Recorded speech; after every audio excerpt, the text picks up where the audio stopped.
Man, y'all know I'm gonna call it how I see it, man. Now you see how this boy, I'm speaking to the streets, bro. I'm speaking to the streets. Sometimes I speak to YouTube people and people that be on YouTube. I'm speaking to the streets. Y'all know what it mean when a dude pick y'all up like that. You know what he trying to tell you.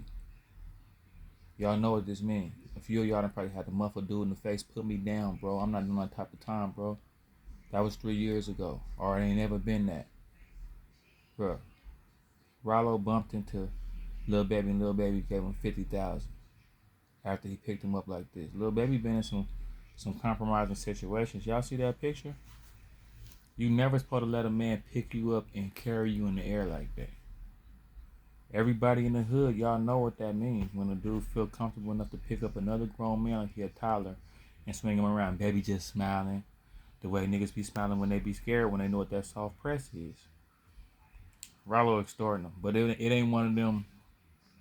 It ain't one of them like aggressive extortions. It's one of them like, you in Atlanta, I'm in Atlanta. You know how we get down in Atlanta?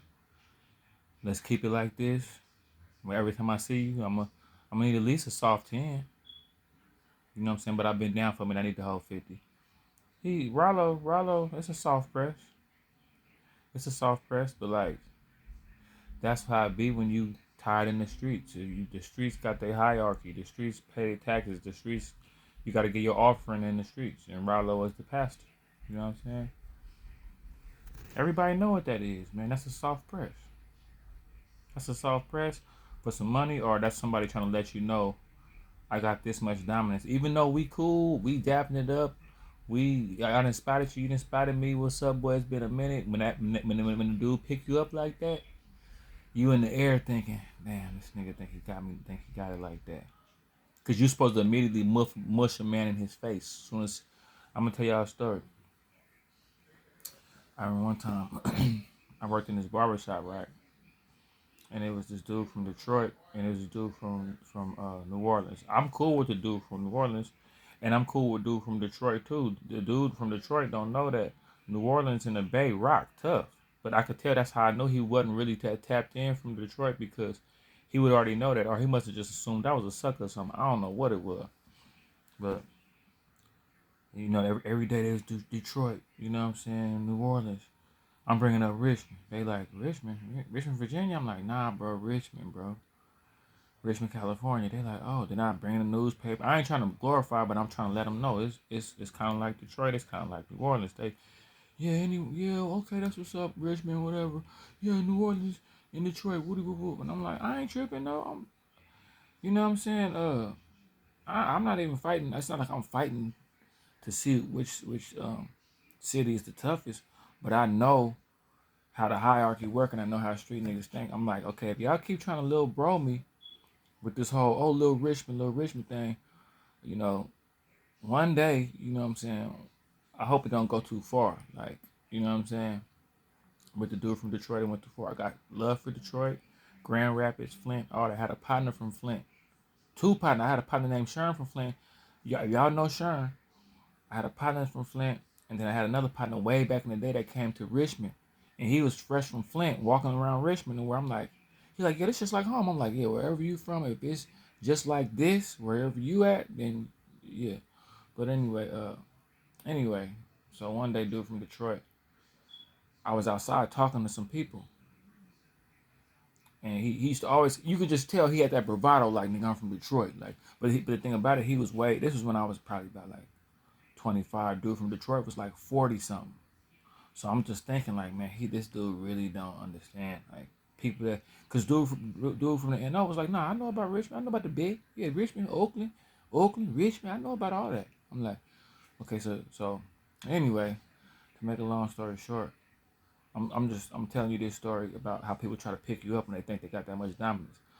I guess dude from Detroit, and then he was an OG too, so he had that whole OG, like brainwashed OG type of, like, he was one of the OGs that wanted to be tough but never was really in the field like that, but he still was like, OGs that was in the field know these youngsters is kind of crazy. Like, see me, I know these youngsters.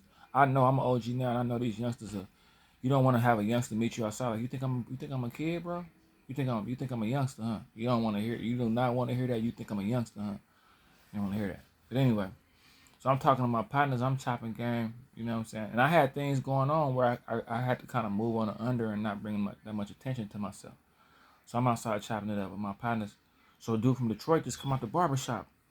And mind you, the dudes I'm with, they my partners from Cali. So they looking like, they from Richmond. They visiting me. They like, who is this nigga? They look, dude, and you could tell me you from uh, South Central Wyoming. If it go down out there, I'ma respect you, and I ain't gonna disrespect you even if it don't. But anyway. So I'm talking to my partners. Dude walks up in the conversation and just starts sitting there.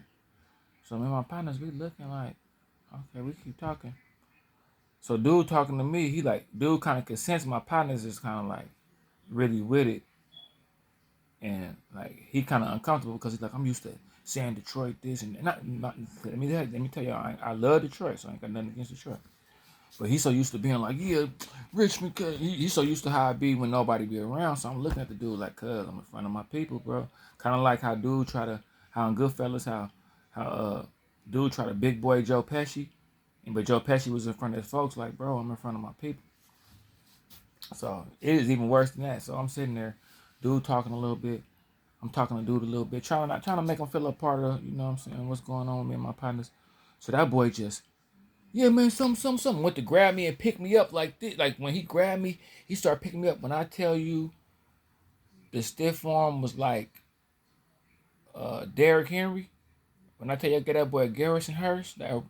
But a cool one though. But it wasn't in his face. It was like in his neck. Like bro, put me down, bro. What you like? And I'm kind of strong a little bit. You know what I'm saying? I'm in the gym. This was back when I was in the gym too. I'm deceptive though, cause you'll see me in person and think I'm not built like this. I'm not as strong. But when I muffed him, you could tell he kind of was like, I was like, bro, put me, bro. I kind of like put my fingers right here, but I kind of pressed like, bro, put me down, bro. What you doing? So he was kind of like confused, like, oh, you acting for, and my partners was looking at him like, bro, who the fuck are like, nigga? We been knowing this nigga since we was 10 years old, bro. Who are you, bro? Ain't nobody ever picked this nigga up like this.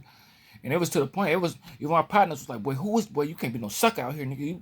We coming out here, niggas picking you up, but what you got going on out here? And I'm like, bro, he an OG, bro. He want to be tough so bad. He been fighting for this little, man. He been trying to do this for a minute, man. You know what I'm saying? But yeah, it went wrong, man. It went wrong. I done been in some situations where some OGs and some gangsters picked me up, and I had to kind of be like, put me down here, bro. You crazy, boy. Cause he was with the wolves, and when I went to hug him, I felt the small of his back. I seen what was no pause, but I felt the machinery. You know what I'm saying? I didn't pick some niggas up before. Yeah, I used to be. Like I told y'all, I was an undersized bully. It didn't always work out. The people wasn't. I had to really, to get their lunch money. I had to really put the game down. Like some people used to.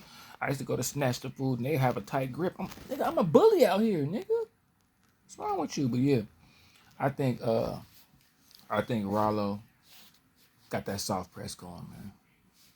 If you ask me, that's how it's looking. Hood niggas know what that pickup mean. They know what that pickup mean. Your homeboy don't even pick you up like that. Like your homeboy, your partner, your best friend won't even pick you up like that. It's only niggas that's trying to exert some kind of dominance and send a message when they pick you up.